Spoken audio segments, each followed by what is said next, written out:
Mapum, welcome to this week's Midweek Update.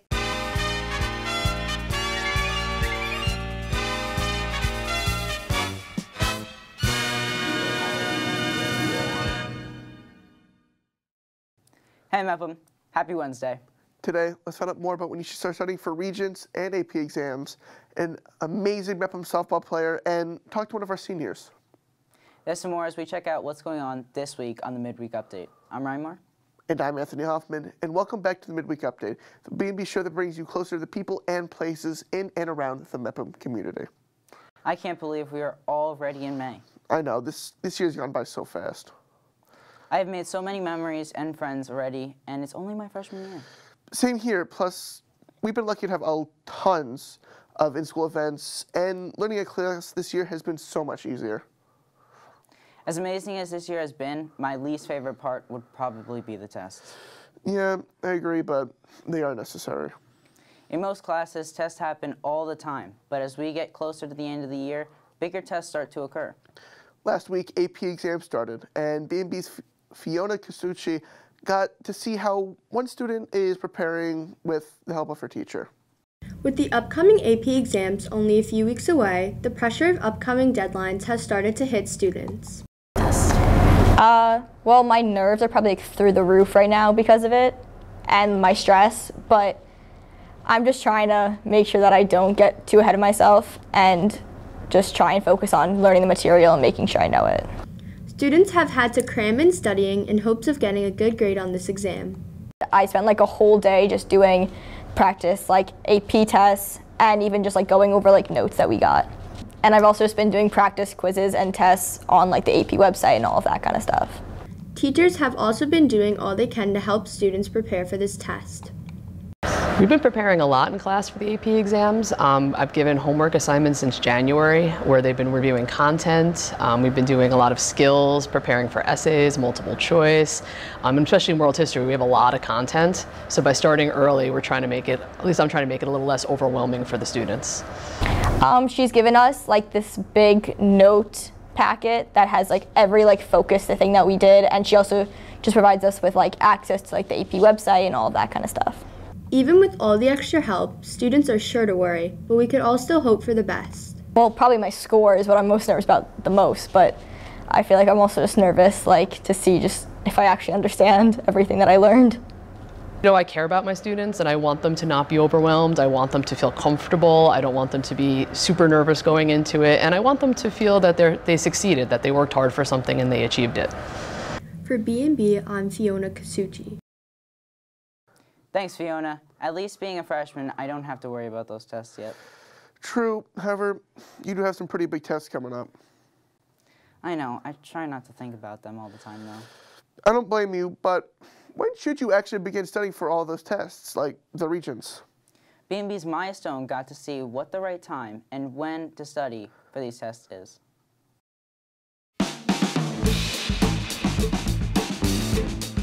With Regents and finals coming up, it is important for students to have the right preparation. As it gets closer, the teachers make transitions to start reviewing for these exams. I think right now we're at the end of April, early May here, and I think it'd be a great time to start preparing yourself for the Regents. I feel the appropriate time to start studying for Regents is when your teachers start prepping you for Regents exams, and also how comfortable you feel with that class. For example, like if you're struggling with the class, I feel like that you should start earlier than later so it can help you like review more. As the end of the year approaches, teachers start to prep their students for the finals and Regents exams. But the big question in the air is, how do students actually prep for these exams? So personally, I feel it is best to actually take practice Regents tests in order to prepare for the Regents, to get familiar with the types of questions you're going to see, and going through subject by subject or topic by topic to help you remember those earlier concepts you've learned and refamiliarize yourself with the subject. I think you should always look over the notes and like everything on Google Classroom. For example, like for science, I think you should look over all of the labs and all of the work that you've done during the year to like help prepare. As Regents are around the corner, teachers and their students are preparing to take these exams. For B&B, I'm Maya Stone. Thanks, Maya. Even though tests are a big part of the end of the year, there are also exciting things to talk about. Which things are you talking about? I'm talking about the spring sports season. Of course. Here's B&B's Jake Manna with your midweek in Mepham Sports.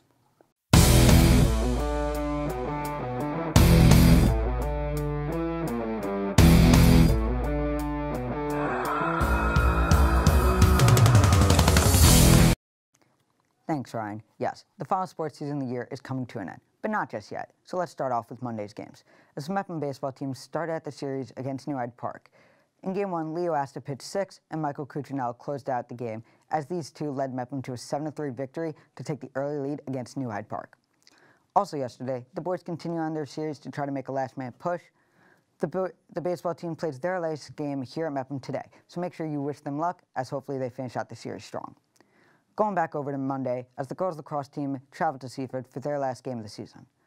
To end off the year, the girls had a heartbreaking loss of 14-5, but this loss doesn't take anything away from the incredible conference-winning season that the girls had. The 5-4 girls badminton team took on Syosset yesterday to hopefully expand to their winning season, and the girls district flag football team, led by Mepham's very own stars, Sophia Lespina and Luciana Sedicate, hosted Long Beach yesterday. But if you want to find out more information on them, then don't wait long, because tomorrow B&B will be live broadcasting their first game for the first time. Speaking of B&B's broadcast, feel free to tune in later where the B&B crew will have their full coverage of the softball team's very last game. And last but not least, tomorrow the boys lacrosse team, as they travel to face Hendricks, where everyone else is wrapping up their season. Their end has only just begun. So good luck to the boys, and we'll have more for them throughout the week. Unfortunately, that's all for me. As always, I've been the better Mano. Now back to you guys in the studio. Thanks, Jake. There's so many talented players all throughout the year, but many of them mean sport in the spring. One in particular who you have definitely heard of is Alana Morse. That's right. She verbally committed to play on the D1 Hofstra softball team in 2020. But how does she keep up with her sport, along with the grades and other extracurriculars? B&B's Lily Yepes got to learn more about how Alana does it all.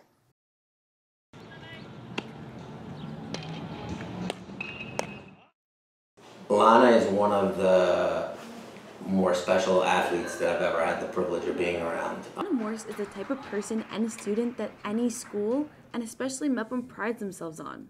She's a leader and role model in every aspect, especially representing Mepham softball. She's always up for a challenge. She always gives everything her all. I'm always so amazed at her drive and perseverance.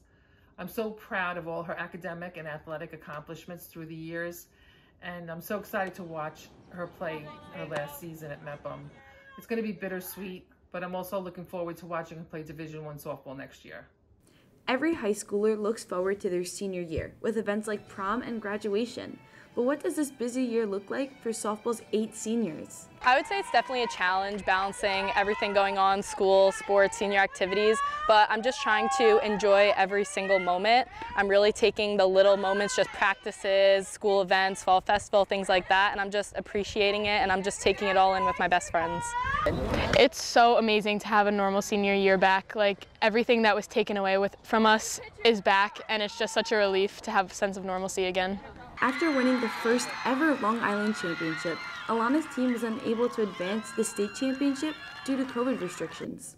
The Senior Lady Pirates are back this season and ready to take the state title. The softball season is going to be epic. It's going to be killer, and we're just going to have so much fun doing everything. Like any practice, hitting, anything, whatever it is, working out, it's just always just so much fun. This is such a talented group of young ladies that I've been watching since they were like 8 years old from Little League. And they just have such a passion for the game, and they work so hard, and I can't wait to see a lot of them play at the next level. I just know that the season is going to be amazing, and I can't wait to go to states. This softball season is going to be absolutely amazing. You're going to see us on all the headlines again, and we're going to make history, go to states, and Mepham softball is going to be a legacy that no one's ever going to forget. Being the reigning player of the year and receiving an all-state title, the Mepham softball team looks to Alana to lead them to states. But Morse is not only invested in softball, but she's a senior trying to grasp onto her last few weeks of high school. I was just so honored to receive that award, and obviously my team helped me so much through this experience, and I'm just so excited to be back on the field with them, and I'm just excited to go back to states and hopefully bring home a championship for MEPM. I think that with everything going on, a big part is just making sure I stay organized, and with my schoolwork, getting that done first because that comes first before sports, but definitely still practicing through the softball season and staying focused and using the support around me, the MEPM community, and my best friends.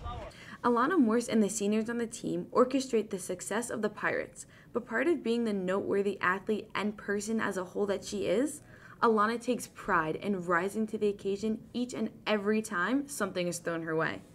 She's an unbelievable kid, one of the best athletes that's ever come through MEPM. I don't think that anything you throw at Alana, I don't think that anything that is thrown in her direction would change her one bit. She seems to thrive on pressure, and the bigger the moments, the better she plays. And I would not anticipate it being any different as she pursues and the team pursues a state championship. For Alana Morse and the MEPM softball team for B&B, I'm Lily Epez. Thanks, Lily. For those of you who watched the show last year, you probably remember that we interviewed some seniors. So we figured we'd start that again with only a few episodes left for this year. This week, we got to hear from Ava Scheffler. Let's send it over to Kayla Goldstein, who happens to be making her B&B debut. Thanks, Ryan. My name is Kayla Goldstein, and I'm here today with a B&B senior to ask her a few questions about her experience in the Belmore Merrick Broadcasting Program. You guys will probably recognize our very own Ava Scheffler, who started as a weather person and is now one of our regular morning announcement hosts.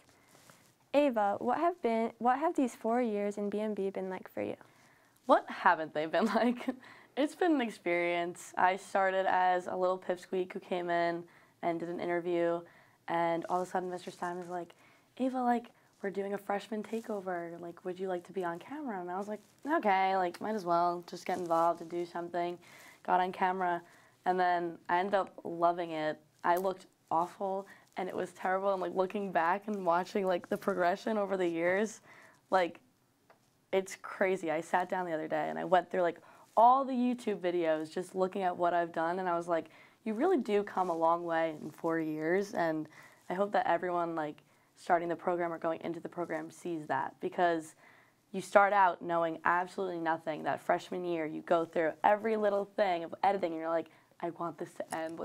When will this be over? And then each little thing you get yourself involved in, you become more tedious with it, and it really becomes something that you've accomplished with this team of people that you make friends with over the years. I've had some of my best friends come in and out of this program, and it really is just an experience to be involved in. It's been crazy. And then COVID, I was here for the normal year, the freshman year. It was a normal year. It was great. And then the second year, we were going fine, and then all of a sudden COVID hit. And I was going through a lot personally at home, and then one day, I think Louis Saracini, if that name is familiar to any of you, it might not be, he reached out to me and he said, Ava, would you like to host?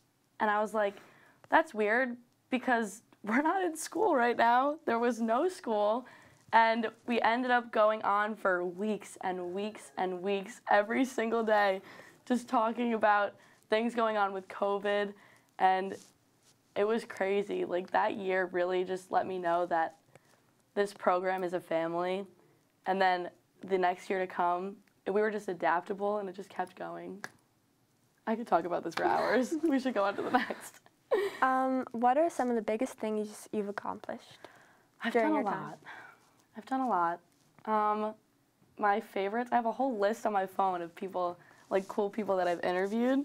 But the first cool person I interviewed was probably the big doctor at the beginning of COVID, literally the day before the shutdown. I interviewed her, and I was like, and then I realized that I was really bad at doing interviews. So I worked on that, and watching that growth has been cool. I've also won a couple of Bachelor Awards in my time. I've competed in national journalism like contests, which is really cool. STN was a great time. We would have been in Long Beach, California, but home sweet home was fine, and we did really well there too. There's so many like little things that I'm just proud of. Like we have the B&B Awards, and I won a B&B Award one time, and I've hosted game shows in the middle of a pandemic. Like, it's just crazy, to be honest. I've done so much, and I'm so proud of everything that I can't choose.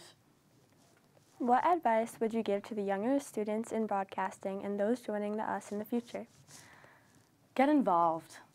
Take every little experience, every lesson, and use it literally, and try new things. Like, I was so bad at trying new things. Like, I will never, look at that TriCaster, I will never go near it because I'm afraid I'm gonna break it because I just don't know how to work the buttons. But now I'm talking to people at, in the broadcasting program at my school I'm going to, and they were like, oh, like, show us what you know. And I was like, well, I can be on camera and I can learn the TriCaster and stuff, but the classes you have to take in college, they have like classes all about that and all the programs and stuff. So you get to relearn it, but I wish that I learned it earlier so that I could go in knowing it. But there's definitely places where you wouldn't be as comfortable, but you should get involved. And I think making your friends, make a group chat with the people in your grade, because some of our funniest moments were in there. Just do things that would shock you, because you'd never really realize how easy it is when you get the hang of it. What will you miss the most after this year?